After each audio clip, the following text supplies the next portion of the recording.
Olá, toda terça-feira estreia às 19 horas aqui no canal 10 da NET, no 60.3 no HF, um bate-papo nesse fundo escuro que a gente chama sobre histórias de vida, relações das profissões, as escolhas que cada um faz na vida.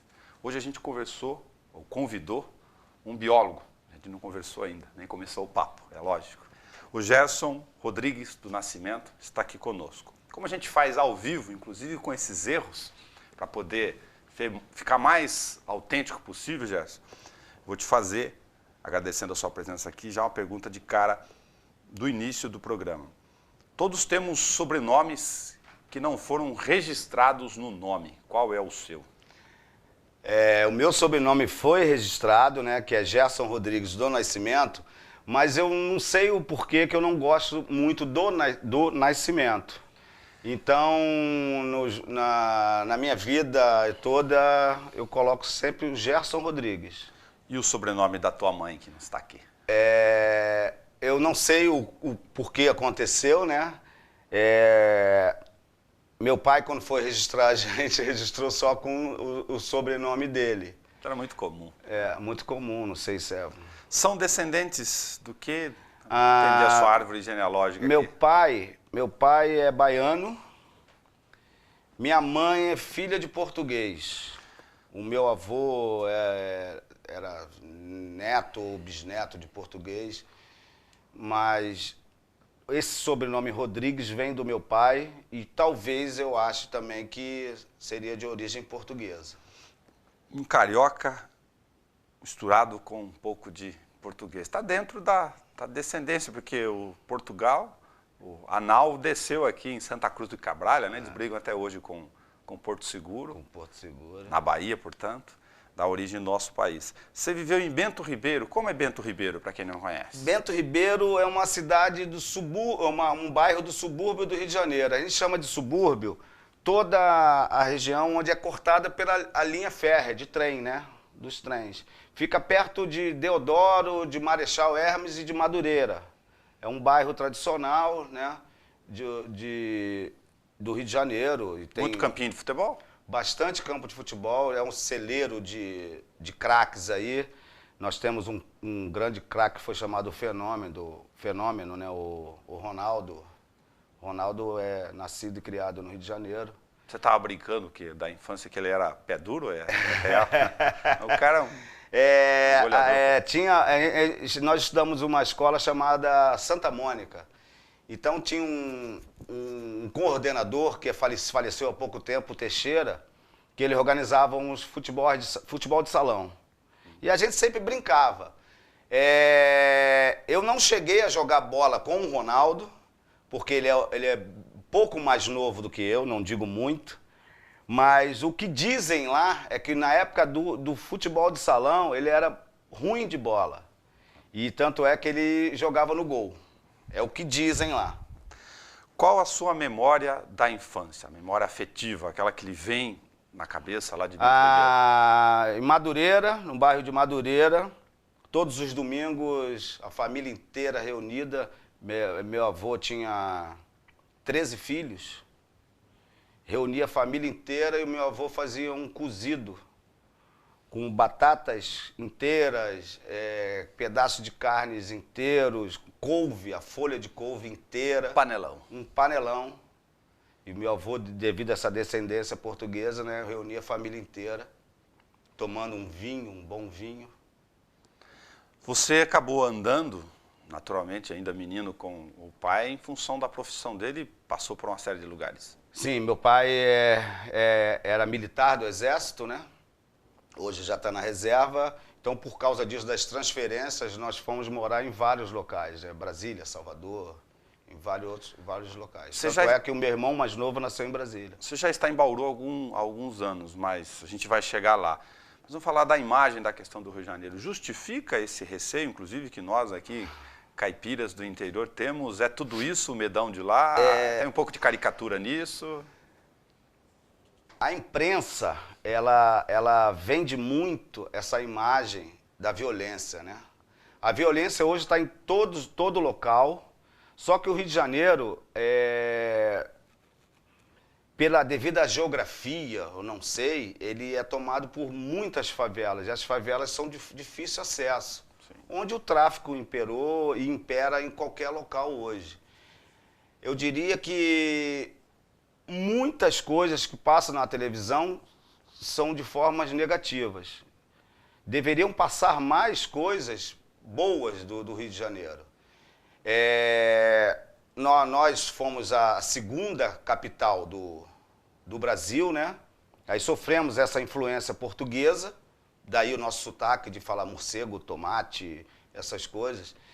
E eu não sei se existe uma rixa entre determinadas capitais com o Rio de Janeiro. Eu já sofri bastante preconceito, que as pessoas dizem que carioca é malandro, carioca marrento, não gosta de trabalhar, só gosta de ir pra praia. Felizmente, a gente trabalha e gostamos de praia, porque claro, a gente mora numa cidade praiana. Claro. E temos a costa mais bonita, eu acho, tem um do pouco Brasil. Um pouco de boa inveja em relação a isso. O santista, aqui no litoral de São Paulo, sim, sim, estaria no mesmo patamar, sim, então, só tira o sotaque. Sim. Tem morros também. Tem. São condições muito parecidas. Agora, se eu fizer a mesma comparação, embora ela seja abusiva até do ponto de vista geográfico e das dimensões, Santos tem morros, violência e praia, o Rio tem morros, violência e praia. Só que a dimensão que a gente dá para o controle do tráfico em relação às divisões gigantescas de milhares de casas naqueles morros, no Rio é muito maior. Muito maior, mas eu costumo dizer, não puxando a sardinha, né, porque eu adoro o meu Rio de Janeiro e tal, o Rio de Janeiro hoje é a vitrine do Brasil. Então, se acontecer alguma coisa de errado no Rio de Janeiro, vira notícia mundial. Entendeu?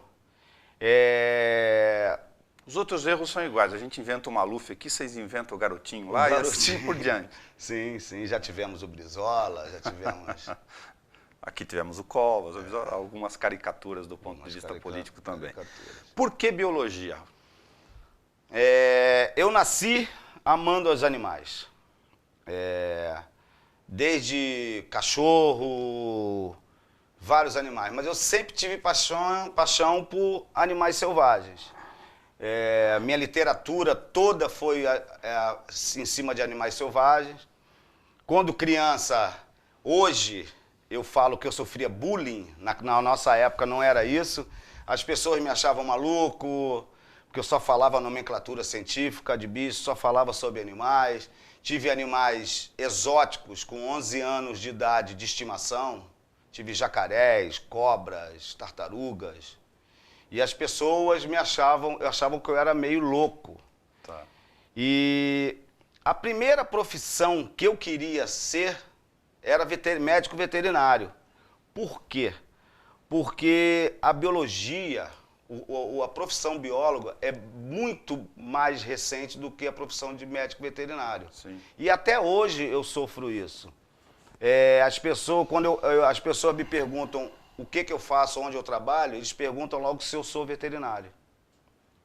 As pessoas ainda não associam a profissão biólogo com uma profissão que trabalha com animais também. E se você parar um minuto para pensar, tem muito a ver. Né? Você precisa muito do biólogo dentro do zoológico, inclusive. Sim, tanto é que hoje é lei, né? Para você fundar um zoológico ou manter um zoológico, você precisa, no mínimo, ter um médico veterinário e um biólogo. Claro. Antigamente, só exigiam o médico veterinário.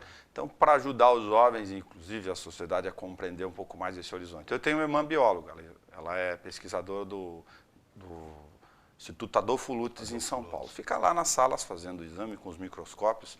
Estou reduzindo, a Gisele vai me pegar aqui. Na verdade, é um baita de um trabalho de pesquisa, mas um universo inversamente proporcional ao seu. Microbacteriologia, né? E você lida com questões de dimensão maior, de fauna e flora. Tem uma série de campos aí para atuação no meio. Os biólogos hoje podem atuar em várias instâncias, né? Desde dar aula, esse trabalho de laboratório, trabalho de pesquisa na natureza, né? Trabalho com plantas, com animais, com bactérias, com peixes, uma variedade enorme, o campo de trabalho do biólogo. E o biólogo em zoológico, hoje a gente chama de virou uma cachaça, né? Quem está dentro de zoológico não quer sair. Por quê? Porque é muito bom trabalhar com animais. É muito gratificante. E acaba virando o profissional, o técnico de zoológico, acaba só saindo do zoológico quando está na época de aposentar. E às vezes nem sai. Então, a garotada nova que quer entrar nesse ramo de zoológico, eles ficam um pouco frustrados, porque não conseguem. Só surgirem outros zoológicos ou surgirem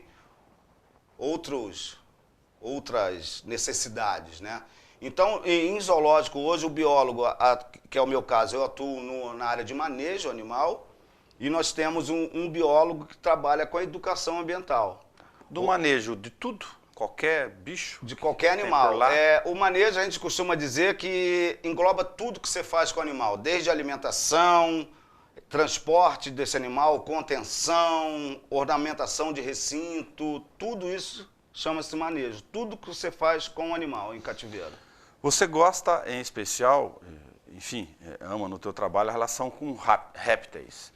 Tem, a gente estava falando fora do ar disso aqui, tem evidentemente pelos filmes, novelas, a questão histórica, até no jeito que se aprende geografia quando é pequeno. E os meninos que tiveram a oportunidade de ter contato com o mato, cuidado com a cobra, os pais já ensinam desde cedo. Tudo bem, tem a questão do cuidado, pai e mãe faz isso mesmo, mas isso criou uma mitologia em relação às serpentes, por exemplo, que você estuda, gigantesca. E aí se mata muito também por causa disso, questão cultural.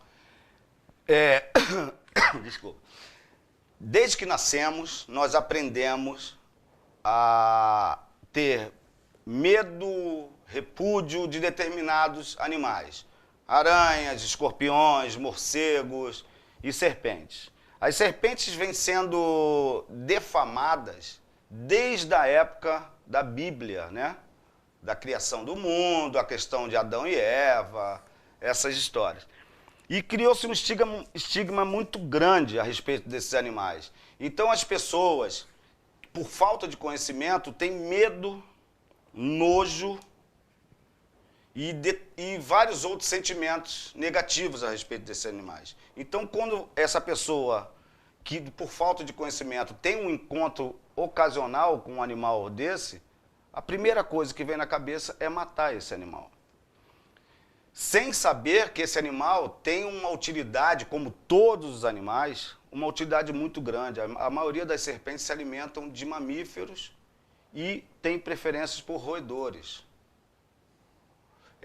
Os ratos... Logo vai fazer uma proteção natural. Uma proteção natural, vai fazer um combate a esses animais.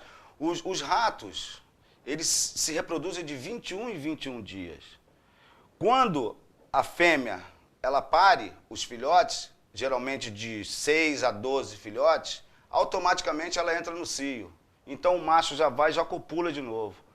Com 21 dias o filhote desmama. Quando os filhotes desmamam e seguem seu caminho ou ficam no bando, ela já está parindo de novo. Então hoje é sabido que existe uma quantidade enorme de rato e é sabido também que esses animais transmitem muitas doenças. Não, no ambiente urbano, então, pegando os 21 dias, gigantesco. Se adaptaram muito bem ao ambiente urbano, né? Nós temos 3 espécies de ratos, né? De roedores urbanos, né? Que é a ratazana, o rato de telhado e o camundongo. Esses animais se adaptaram muito bem ao ambiente urbano e transmitindo várias doenças. E com a destruição das matas, as serpentes, que são mais seletivas, que gostam de matas mais fechadas, elas se aproximam do meio urbano, ou buscando abrigo ou buscando alimento. Para se alimentar. A pessoa mal informada vê um animal desse, mata esse animal. No caso da cobra, você tem nos terrenos, enfim, procura sujeira, comida, resto de comida. Também isso acontece com uma série de outros animais do ponto de vista urbano. recolher, chamar alguém especializado para recolher? O ideal, avistando esse animal, não tentar pegar, porque a pessoa não sabe se é um animal que possui veneno ou não. Chamar algum órgão especializado, bombeiro, polícia ambiental. Eles vão recolher esse animal e vão dar destino. Centro de Controle de Zoonose. Centro de Controle de Zoonose. Você fez uma pesquisa, ou está em andamento, um inventário das serpentes aqui no nosso universo, a partir de Bauru. O que é mais comum encontrar? Eu tô desde 99 catalogando as serpentes que chegam no zoológico e na região de Bauru, através de encontros casuais, de andando na mata, então. E eu tô com mais ou menos 45 serpentes fotografadas e catalogadas. Isso te surpreendeu, primeiro como biólogo ou não? Algumas espécies, sim. Algumas espécies, sim. De encontrar por aqui? De encontrar por aqui. Por exemplo? Tem uma espécie de, a grosso modo dizendo, jiboia, que o nome vulgar dela é salamanta. Ela ocorre mais na região de Lençóis Paulista. Tá. E eu já tive 2 avistamentos aqui na região de Bauru. É um animal não peçonhento, menor um pouco do que a jiboia nossa aqui do Cerrado. É um animal que eles chamam nos Estados Unidos, na Europa, como jiboia arco-íris. Você acha que foi introduzido aqui? Não. É complicado hoje que antigamente a gente pensava, né, que existem animais endêmicos de cada região, mas devido à proximidade, esses animais podem, porque aqui nós temos área de transição. Ok. Muitas áreas de transição, de Cerrado e Mata Atlântica. Essa espécie é de Cerrado. E então a gente às vezes avista animais de Cerrado e de Mata Atlântica fora do seu ambiente. Eu não sei te explicar exatamente o que acontece, então hoje eu costumo dizer que se você avistar um animal de Mata Atlântica no Cerrado, você não pode se surpreender. Tem jararaca pintada por aqui? Eu já tive avistamento de 2 animais, 2 indivíduos. É um dos animais também que eu acho raro. Aqui nós temos jararaca do Cerrado, que é a caiçaca, urutu cruzeiro, jararaca comum e jararaca pintada. 4 espécies de jararacas ocorrendo aqui na região de Bauru. Entendi. E essa questão de lidar com os répteis me traz um outro horizonte. A gente falou da questão da aproximação do ambiente urbano aqui. Eu fiz uma matéria, enfim, com alguns pesquisadores e tem um encontro, alguns dos encontros, inclusive, recentes de pessoal de zoológico, especialistas na tua área, e eles comentaram coisas que são absolutamente, quando você tem um raciocínio, comuns, mas que a pessoa que está em casa não vê. A invasão de maritacas. A invasão Entre aspas. Entre aspas. Já que os invasores somos nós. Nós invadindo o espaço das matas de transição, os urubus cada vez mais comuns. E aí o cara falou, é lógico, o ser humano deixa resto de comida nos quintais, inclusive nos saquinhos, o animal vai lá, se hospeda nos beirais, ou enfim, arruma os ninhos, né, dos bentivis para se proteger, inclusive dos macaquinhos que estão por aqui, ficam alimentando porque acha bonitinho, e eles vêm para cá. Tem sentido essa relação? Tem sentido. Existe hoje um grande grupo de animais animais selvagens em meio urbano. A questão da maritaca é um animal que se reproduz muito fácil. Então esses animais vêm para o meio urbano, encontram abrigo e alimento. Questão dos saguis. Os saguis não são... Existem 2 espécies aqui no Bauru, né, que elas não são da nossa região. Foram animais introduzidos e criando animais híbridos também. As pessoas acham os macacos muito bonitos. Então, eles tendem a alimentar esses animais. O que pode causar isso? A pessoa pode transmitir alguma doença para esse macaco, ou esse macaco pode transmitir alguma zoonose. Vou lembrar de mais um aqui. O tucano, que acha muito exuberante, ele acaba com as ninhadas de filhotes de pássaros. O tucano, ele é um animal que surgiu novamente, né? Que ele estava bastante longe, então é um animal que já voltou novamente, uma ave belíssima, só que é uma ave onívora, se alimenta tanto de fruto, de matéria vegetal como matéria animal. Então ele tem aquele formato do bico, que funciona também como um radiador, né? Para ele perder calor. É um bico muito leve e funciona também para ele pegar a presa no ninho. Então é um animal que tem a necessidade de proteína animal. Então ele é um grande saqueador de ninhos também, assim como os saguis e outros animais. Voltando à questão dos saguis, nós vimos um grande número de saguis mortos ou doentes. Fizemos um exame nesses saguis e vimos que a causa-morte desses animais era herpes vírus. O que significa isso? As pessoas, 90% da população possui esse vírus da herpes. Sim. Muitos manifestam e muitos não. É um vírus que não tem cura e se um macaco for contaminado, ele morre muito rápido. Então isso é a questão de provar mais uma vez para as pessoas que não se deve alimentar animais selvagens. Você alimentando esses animais, você atrai eles mais para a vida urbana, eles podem causar acidentes ou sofrer acidentes.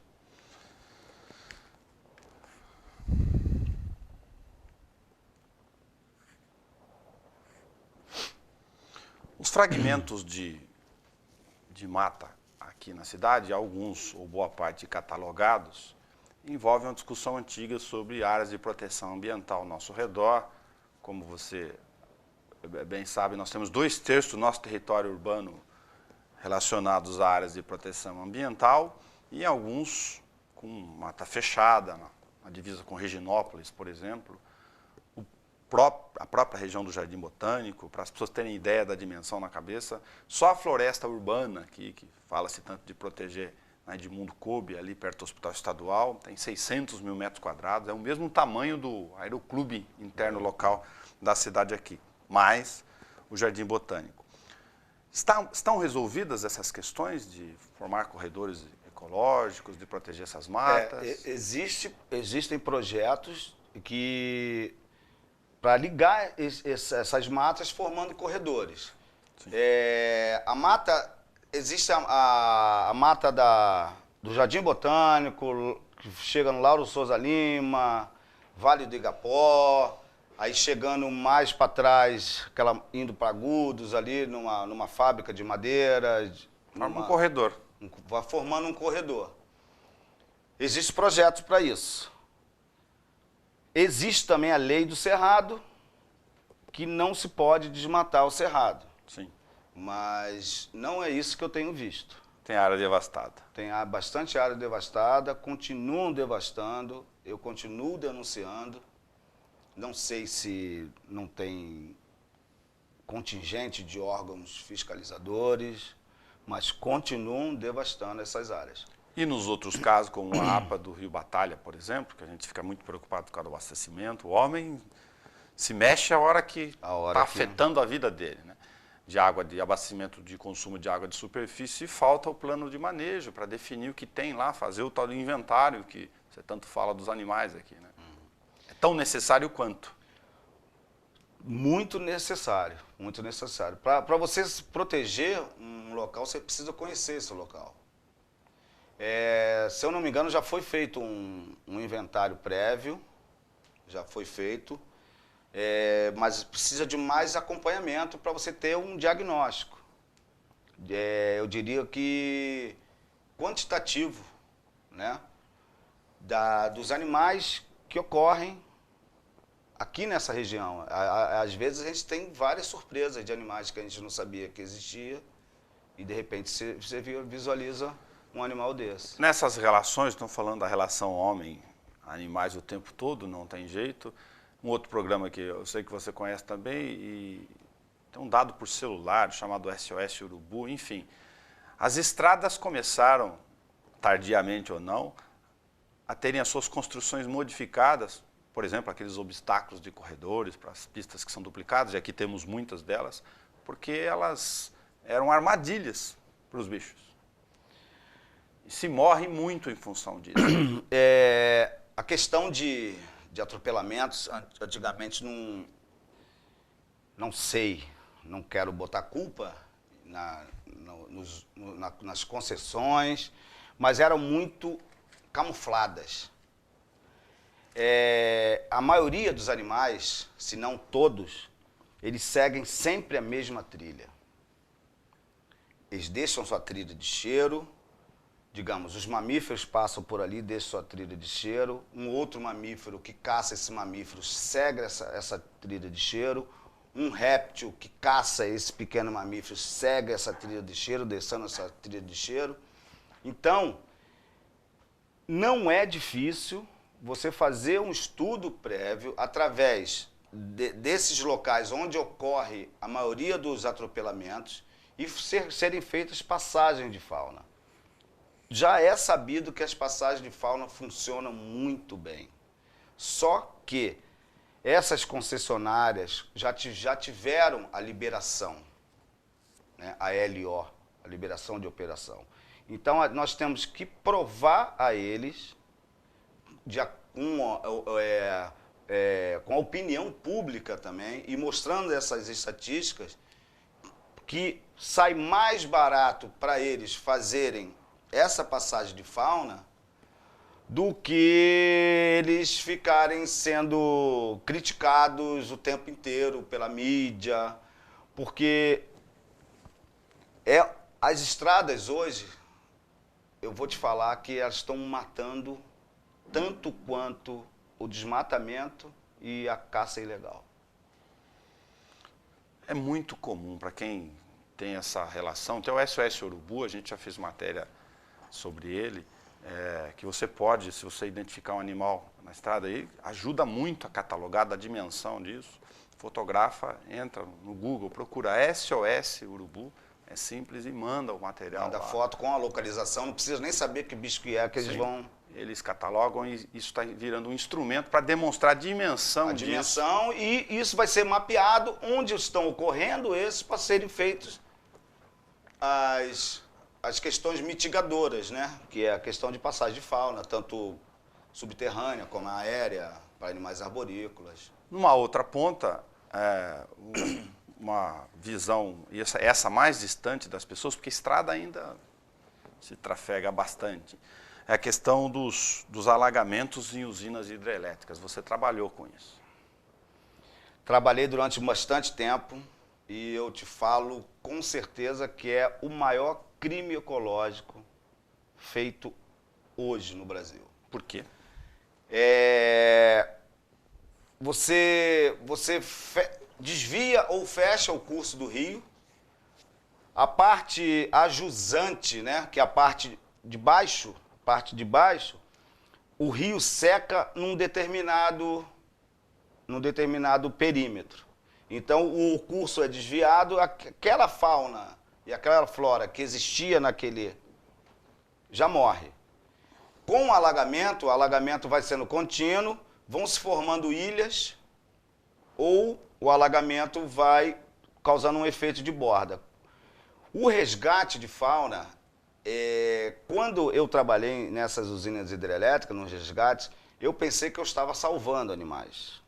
Mas, na verdade, você está condenando esses animais à morte. Porque a maioria desses animais vão para a coleção de museu. Eles matam. São mortos, fixados e vão para a coleção de museu, que eles chamam de coleção de referência. Eu vi muitos animais, resgatei muitos animais, consegui, de uma certa forma, desviar, mudar a cabeça do comandante do resgate, de mandar alguns animais para zoológico, para pelo menos você ter preservado um patrimônio genético. Complicado, porque você retira um animal de vida livre e coloca um animal no cativeiro. Eu costumo dizer que cativeiro é um mal necessário, tá? Nós não retiramos, os zoológicos não retiram animais de vida livre para serem presos. A maioria dos animais são nascidos em cativeiro de longa data e nós recebemos alguns animais que são retirados do convívio humano, que alguém retirou esse animal de natureza. Nós não temos ainda a capacidade de armazenar tanta energia.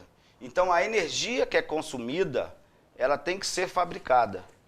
Então, por isso que ocorre essa polêmica toda de construção de usinas hidrelétricas. A questão é, você tem que ter o seu conforto de chuveiro quente, uma luz elétrica, uma televisão. Mas eu acho que as pessoas têm que ser conscientizadas do crime que é cada vez que a pessoa acende uma luz ou liga um micro-ondas ou liga um chuveiro. Animais estão morrendo por causa desse nosso luxo. Então, a população mundial tem que pensar bastante nessa questão. Às vezes, a pessoas...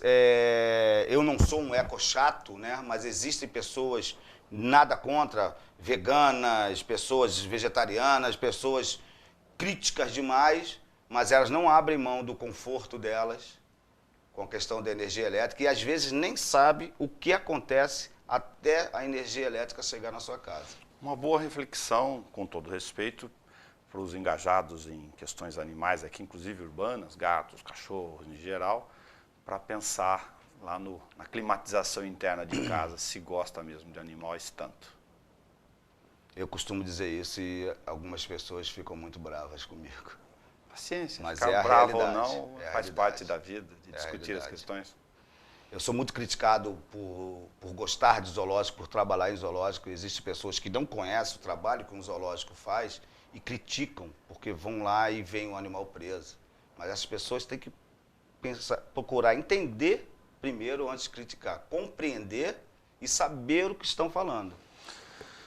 É difícil falar sobre aquilo que não conhecemos, né? O ser humano acaba cometendo isso todo dia. Vou dar um pulo aqui para a gente poder fazer um recorte de algumas questões suas culturais, pessoais, para aproveitar o teu lado carioca. Não tem jeito. Não tem jeito. Música. Rock and roll nacional dos anos 80. Ué, todo carioca não é sambista? Gosto bastante. Gosto bastante, frequento, quando eu tenho oportunidade de voltar ao Rio, frequento ensaios de escola de samba, rodas de samba, mas eu vivi a questão do rock nacional dos anos 80 em loco, no Rio de Janeiro. E isso virou minha paixão, é a música que eu escuto até hoje. Existem muitos redutos de sambas no Rio ainda, bons? Bastante. Os que não conhecem só falam do Arco da Lapa, enfim. As pessoas que não conhecem só falam dos Arcos da Lapa, que sofreu uma revitalização muito grande, né? O que é bom do ponto de vista cultural. É bom, mas existem muitos redutos de samba. E eu vou te falar que em cada casa carioca existe um churrasco no final de semana ou uma feijoada e alguém com um tantã, com um cavaquinho, fazendo um sambinha. Tá. O paulista sabe fazer samba? Tá aprendendo. Aí você me complica. Tá aprendendo, tá aprendendo. Tem samba bom aqui. Tem samba bom, tem. Fez alguma diferença cultural na tua cabeça, o teu universo? Você tem uma riqueza aí para transferir para a gente gigantesca. Você saiu lá da Gema, enfim, gosta de samba natural e vem aqui pro universo dos caipiras. Eu aprendi a gostar da cidade de Bauru. Antes eu achava que era mais caipira, mas não é caipira. É uma cidade tradicional. Até conservadora em alguns sentidos. Então, é esse ponto que eu ia te falar. Uma cidade muito conservadora, muito politizada. E uma questão que ela é meio provinciana, não sei. Na questão de ela trata muito as pessoas pelo sobrenome que ele carrega, sem prestar atenção nas outras coisas. Às vezes tem pessoas que têm sobrenomes bem grandes que não foram bons para Bauru. Né? Cidades de porte médio do estado de São Paulo tem pouca essa característica. Né? Ribeirão Preto tem. Bastante essa Rio Preto tem. Enfim, citando algumas. E eu aprendi a me adaptar a isso. É diferente a cidade do Rio de Janeiro o estado do Rio de Janeiro é menor do que o estado de São Paulo, mas a cidade do Rio de Janeiro é um pouco maior do que algumas cidades que eu vivia. Sem te complicar, mas eu vou inverter o bullying agora. Sim. O carioca fala que o paulista carrega piano, trabalha pra caramba, é pedreiro, no sentido de trabalha, não sabe viver. Tem sentido pra vocês? Agora não. Agora eu vejo que não. Tá. Agora eu vejo que não. Mas sempre existiu essa rixa Rio-São Paulo, né? Sempre existiu. Eu tenho vários amigos que vão lá no Rio de Janeiro e voltam com a ideia diferente, né? Que achava que o carioca ia dar informação errada por o cara ser paulista. Tem coisas ruins lá e cá. Vou citar uma, Sim. então, vai como paulista. Taxista no Rio, é difícil. Difícil. Eles falam muito. Escolhe, se você fala um lugar Escolhe o curtinho pra caminho, ele, deixa isso. você a Sim, pé. Sim, existe. Mas essa malandragem existe no Brasil inteiro. Sim. Existe no Brasil inteiro. Comida. Aprendi a não comer feijão preto todos os dias. No Rio Foi de difícil. Janeiro, feijão preto é todos os dias. Aqui você só vê feijão preto na feijoada. Aprendeu a gostar do carioquinha? Que eu não sabia que era o que era esse feijão, porque no Rio de Janeiro não existe esse feijão. Eu acho que é um preconceito dos paulistas, não sei, por causa da cor, né? Que carioca é um pouquinho mais... Sim. Não sei. O brasileiro é preconceituoso, né? Bastante.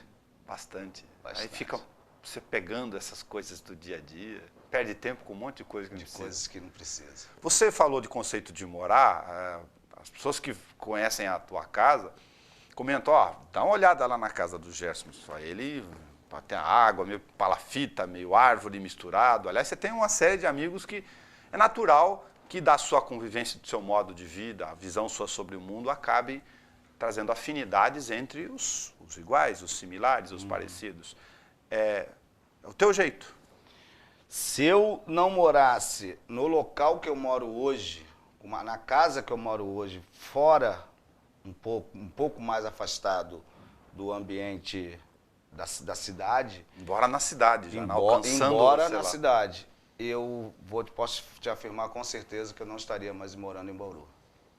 A ideia sua de estar cercada com árvores, ter água por perto é natural. Natural.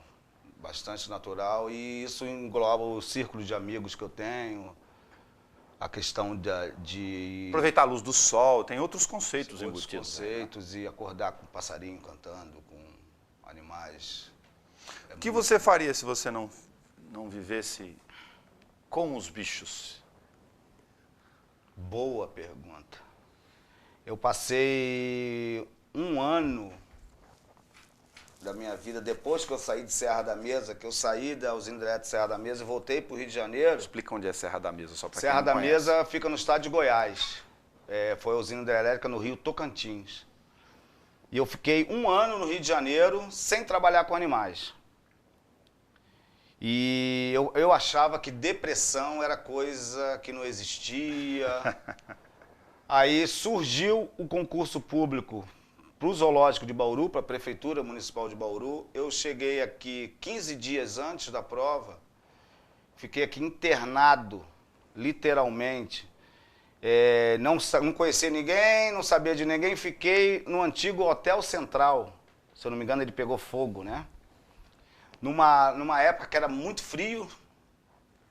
Para você ter uma ideia, carioca com 20 graus já está de moletom. Para te testar de todo jeito. Testar. Pegava o ônibus Campos Geisel, se eu não me engano, parava no zoológico, na administração, na biblioteca, ficava estudando das 7 da manhã às 5 da tarde. Pegava o ônibus de volta, Hotel Central, dormia, dava uma lida. E isso durante 15 dias. Confinado. Confinado. Que eu estava muito determinado a passar. Fiz a prova, voltei para o Rio de Janeiro sem saber que tinha passado. Aí, um dia, no final do dia, me liga o diretor do zoológico, Luiz Pires. É aí que tem uma casa para alugar?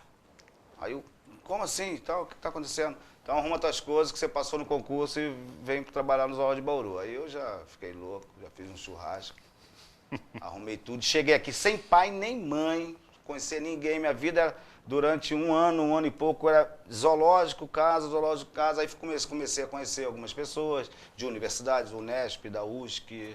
Aí minha vida foi foi se acomodando e hoje eu tenho um ciclo de amizade bastante grande. Legal. Eu Conhecido. costumo dizer que no Câmara Livre, vou me pedir licença para você para comentar isso em função dessa função do bate-papo público aqui, que é sobre relações humanas. E eu conheci o Gerson numa roda de música, nem tanto samba e nem tanto... Aliás, um excelente cantor. Cantando, imagino. E o tocador de viola. E de fundo é isso que vale. É isso que vale. Obrigado por você ter prestado um pouco da sua trajetória aqui conosco para bater um papo. Obrigado você pelo convite. Tá. Não tenham tanto medo das serpentes nem das cobras. É uma mitologia, mas se você chamar um profissional a recolher, você vai estar colaborando diretamente para quebrar um pouco esse paradigma e de lado, e de quebra de outro lado, também ajudando a manter a cadeia alimentar e preservando o seu entorno, o seu ambiente, o seu bioma. Até o nosso próximo Câmara Livre.